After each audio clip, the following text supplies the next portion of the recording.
Alors, moi, je ne vais pas vous rendre compte d'une expérience, parce que nous n'avons pas d'expérience particulière sur ce sujet-là, mais par contre, je vais me livrer à quelques réflexions par rapport aux deux objets qu'on nous demande d'examiner, qui sont d'une part les toilettes, qu'on appelait les lieux d'aisance autrefois, du temps de nos aïeux, et d'autre part la seringue, qui fut inventée par Pravaz au XIXe siècle. Ce sont deux objets intéressants, parce qu'ils suscitent autant d'attirance que de dégoût, et que bien sûr, l'un est contenu dans l'autre. Ce n'est pas les toilettes qui sont contenues dans la seringue, c'est plutôt l'inverse, bien sûr, vous avez de vider. Donc, quand même, ces objets donnent lieu à des tas de représentations, non pas forcément uniquement chez les professionnels des addictions ou chez les usagers de drogue, mais chez tout le monde en général. Bon, les toilettes, les anciens lieux d'aisance, vous imaginez quelle représentation ça peut provoquer. On peut citer pêle-mêle d'abord le lieu de tranquillité lorsque la femme est fatiguée des jérémiettes du mari, ou l'inverse, le lieu de tranquillité où l'enfant va s'enfermer pour éviter sa corvée de vaisselle, par exemple, ou pour éviter d'être en proie à la sollicitude maternelle concernant les devoirs. Bon, ça a une fonction dans la famille, qui n'est pas uniquement la fonction pratique et hygiénique qui a été conçue par les plombiers et les ingénieurs en porcelaine, ça a une vraie fonction refuge. Alors évidemment, c'est un petit peu moins de noblesse comme refuge que l'asile des églises, à l'époque où les voyous pouvaient se réfugier à l'intérieur des églises et où les poursuites de la maréchaussée s'arrêtaient à la porte des églises, mais ça a bien une fonction quand même de refuge et d'asile pour beaucoup, y compris certainement pour beaucoup d'entre nous, si nous essayons de faire revenir à la surface les souvenirs d'enfance. Ça a bien d'autres fonctions que la fonction de refuge, donc à l'intérieur de la famille. Ça a également une fonction de cabinet de lecture. Alors, certainement plus pour les hommes que pour les femmes. D'ailleurs, à ce sujet, comme au sujet du précédent exemple, c'est intéressant de noter que dans la littérature, on parle de ces fonctions-là, non pas d'une façon scientifique, comme on fait à la FR en ce moment, mais je dirais d'une façon livresque ou poétique. Je ne saurais trop recommander aux uns et aux autres la lecture des Poètes de 7 ans de Rimbaud, où il y a notamment un passage sur ce qui se passe dans les toilettes chez cet enfant de 7 ans, qui était probablement l'auteur à cette époque. C'est tout à fait intéressant, c'est extrêmement bien écrit, bien sûr, et c'est tout à fait intéressant. Le cabinet de lecture, c'est Henri Miller qui a essayé de faire un petit livre sur peut-on lire aux toilettes. Ses conclusions sont mitigées, mais en tout cas, les démonstrations auxquelles il se livre sont tout à fait intéressantes. Donc c'est vrai que plus les hommes que les femmes, certainement, ont tendance à prendre les toilettes comme cabinet de lecture. C'est-à-dire c'est un lieu où l'on s'enrichit. Alors c'est un lieu, bien sûr, où on se vide d'un certain nombre de matières fécales, mais également où on s'enrichit à la lecture de magazines, de livres, de traités savants et difficiles, etc., etc. C'est un lieu, bien sûr, de méditation, car la lecture ne peut se concevoir que s'il y a un temps de méditation après la lecture, de façon à pouvoir digérer, intégrer ce que l'auteur a écrit. Mais c'est également un lieu où se livrent les jeunes garçons, notamment les adolescents, plus les garçons que les filles, je vous le concède, à des masturbations frénétiques à certaines périodes de leur vie. Et sans le loquet de la porte des toilettes, ça serait absolument épouvantable. Dans quel lieu les garçons pourraient-ils donc se réfugier pour se livrer à ce type d'expérience où ils invoquent des tas d'images que je vais passer sous silence parce que ça serait trop long, mais enfin des tas d'images qui les excitent beaucoup à l'âge qu'ils ont. Je ne sais pas ce qu'il en est pour les filles. Probablement qu'il y a des expériences masturbatoires qui ont lieu dans les toilettes, mais la position est un petit peu moins commode que pour les garçons. J'en conviens tout à fait. C'est également les toilettes un lieu d'expression artistique. Alors, je sais, vous allez me dire, plus facilement chez les toilettes des hommes que chez les toilettes des femmes. C'est vrai, c'est vrai. Enfin, chez les toilettes des hommes, notamment les toilettes publiques, celles des cafés par exemple, il y a des inscriptions qui sont d'une poésie brutale. Je parle là des appels au viol, des menaces de sodomie pour l'ennemi qu'on ne peut pas sentir, ou pour la voisine qui a de trop gros seins, etc., etc. Il y a des expressions absolument épouvantables de ce que peut être le chaos de la sexualité chez les hommes. Et puis il y a également des dessins assez explicites, c'est vrai. Mais enfin, on sent là qu'il y a de jeunes talents qui s'exercent en dehors du regard d'autrui, à des figures de style, si je peux me permettre, qui sont tout à fait intéressantes. Alors, ces éléments-là ont tendance à disparaître parce que nous vivons bien sûr une époque un peu aseptisée, contre laquelle j'aurais envie de formuler quelques critiques. Et c'est vrai que l'expression artistique brutale comme ça, elle se répand plus sur les murs des villes que sur les murs des toilettes. Les murs des toilettes, de nos jours, sont un petit peu plus propres, un petit peu plus indemnes de dessin qu'ils ne l'étaient à une époque. Mais enfin, c'est dire hein, que l'espace clos des toilettes, cet espace d'intimité, fait produire hein, à nos contemporains un certain nombre de choses qu'ils ne produisent pas dans d'autres lieux. Bien. Alors, évidemment, les toilettes ont leur utilité. Hein. On n'irait pas supprimer les toilettes au prétexte qu'on y trouve des graffitis, qu'on y trouve des dessins pornographiques, que certains jeunes garçons y sont passés en se livrant frénétiquement à l'exercice du poignet droit, du poignet gauche, etc., etc. Il y a même dans les toilettes, depuis la fin des dames pipi, certains d'entre vous connaissent les dames pipi, hein, bon, dans les établissements d'un certain standing, il y avait, lorsqu'on descendait l'escalier, une dame à l'entrée, derrière un petit bureau, généralement un peu corpulente, pas des plus sympathiques. Hein. Curieusement, les dames pipi n'étaient jamais des dames sympathiques, je ne sais pas pourquoi.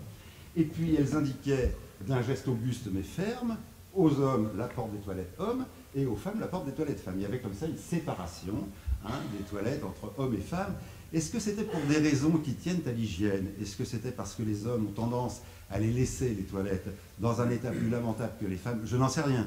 En tout cas, cette séparation, cet apartheid hein, au niveau des toilettes existait très fort à une époque avec la dame pipi qui donc était le gendarme des lieux.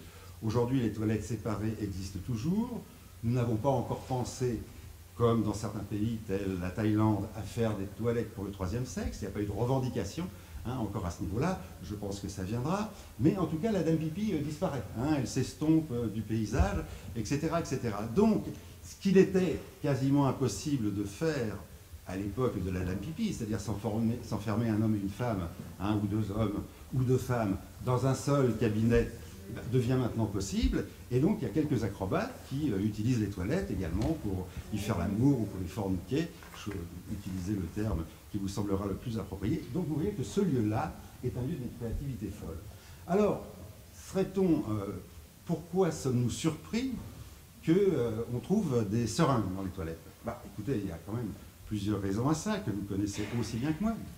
D'une part, la première des raisons dans les zones de densité urbaine forte, comme c'est le cas des centres-villes, c'est que shooter dans les toilettes ailleurs que dans celles du centre qui nous accueille, c'est un petit peu compliqué. Par exemple, à la Goutte d'Or, à une époque, pour aller pisser, il fallait demander la clé. Bon, d'accord.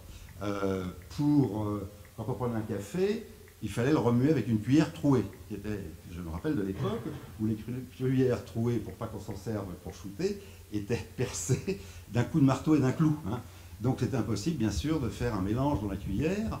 Ensuite, dans certains lieux, les cuillères ont été remplacées par des touillettes, qui est un mot absolument terrible, qui commence d'ailleurs par un T comme tinette. Enfin bon, tout nous ramène en permanence à la même histoire, c'est absolument épouvantable. Bon, donc, c'est pas surprenant de trouver des seringues dans nos toilettes, hein, dans les toilettes où nous travaillons, d'en trouver de temps en temps, puisque en ville, il est impossible d'avoir un lieu de tranquillité, à l'abri du regard d'autrui, pour pouvoir shooter, puisque les toilettes publiques hein, sont de fait interdites. Alors, les choses ont un peu évolué grâce à M. Decaux. Vous connaissez M. Decaux, c'est celui qui construit les chiottes publiques, donc il faut mettre voilà, les sanisettes, voilà, c'est ça. Il faut mettre de l'argent, alors certaines sont gratuites, ça dépend des lieux, bon, c'est un peu compliqué. Bon, et à l'intérieur, en principe, on peut se shooter tranquillement, éviter de laisser sa seringue traîner. Alors pour éviter de la laisser traîner, certains la mettaient dans la chasse d'eau, enfin dans les chiottes, et puis tiraient la chasse. Au bout d'un temps, quand vous avez plusieurs seringues dans un siphon de toilette, qu'est-ce que ça fait? Allez, qu'est-ce que ça fait par exemple? Eh bien ça bouche, voilà, c'est ça. Hein, au bout d'un temps, ça bouchait, bravo. Au bout d'un temps, ça bouchait, d'où un problème de seringue dans les toilettes. Ah, ça devenait un truc, bon, alors là, il y avait des réunions de concertation, comment faire pour que ça ne bouge pas, bref, comment faire pour déboucher sans que le personnel qui débouche se blesse, patati patata, c'était un vrai problème. Bon, donc, le lieu le plus tranquille, où au moins il n'y a pas tout cet affolement, je dirais, autour, c'est quand même les toilettes de nos institutions, pour ceux qui n'ont pas la chance d'avoir un endroit tranquille pour shooter. Les endroits tranquilles pour shooter, il en existait beaucoup à une époque. Il y a certainement dans l'assistance quelques vieux Parisiens, je ne dois pas être le seul. Les digicodes, on les a vus apparaître petit à petit. Les interphones aussi. Hein. Donc on pouvait shooter tranquillement dans les cages d'escalier. Mais, sauf que, à shooter trop nombreux dans les mêmes cages d'escalier, au bout d'un moment, ça faisait effectivement désordre, et que les voisins se plaignaient, et que les syndics mettaient des digicodes, etc., etc. Donc retour à la case départ. Hein, ou shooter tranquillement sans se faire emmerder. Je crois qu'un des lieux les plus tranquilles pour shooter sans se faire emmerder, si on n'a pas d'autre solution que celle-là, c'est dans les toilettes de nos institutions. Alors, dans celle où je travaille, on n'a pas retrouvé de shooteuses dans les toilettes. Il n'y en a pas. Je ne pense pas qu'il y en ait dans le siphon. S'il y en a dans le siphon, on verra plus tard, mais ça m'étonnerait. Bon. Où j'ai travaillé avant, c'était à l'époque terrible de la prohibition totale, de l'abstinence exigée, etc., etc. On en retrouvait de temps en temps dans les toilettes. Branle-bas de combat. Qu'est-ce que ça veut dire? Qu'est-ce qu'il a voulu nous dire, Tartampion, en laissant sa pompe traîner? Parce qu'il aurait pu la ranger dans la poche arrière de son blue jean. Qu'est-ce qu'elle a voulu dire, Tartampionne, en laissant non seulement sa pompe traîner, mais une petite tache de sang sur la lunette des chiottes? On s'empresse de nettoyer, bien sûr. On se posait des questions comme ça. On se posait des questions, on était dans l'interprétation. Nous étions tentés d'être dans l'intrusion, c'est-à-dire dans le questionnement policier, quand on le revoyait, quand on la revoyait, pourquoi t'as shooté dans les chiottes? À vous, salope ou salaud? Enfin bref, bref, on ne le faisait pas. Mais cette tentation existait, parce que le climat était tel qu'il y avait là un acte de commis qui pouvait justifier une exclusion. Alors on parlait exclusion, pas exclusion, mais quel sens ça a? C'est ridicule. Bon, on était très mal à l'aise avec ça. Je crois qu'aujourd'hui, ce n'est pas une recommandation, c'est un point de vue. Je crois qu'aujourd'hui, on peut être, par rapport à ça, beaucoup plus à l'aise. Soit ça shoot chez vous. Bah oui, qu'il y a un dispositif pour recueillir les seringues, c'est quand même mieux que les voir traîner par terre ou ailleurs, on est d'accord. Bon, il y a bien, vous avez tous des dispositifs pour recueillir tampons périodiques et serviettes périodiques. Dans les institutions, il y a toujours une petite poubelle avec le sac plastique, comme dans les cafés qui sont bien fréquentés. Ça ne coûte rien de mettre un container en plus. Moi, personnellement... Avec le micro. Avec le micro.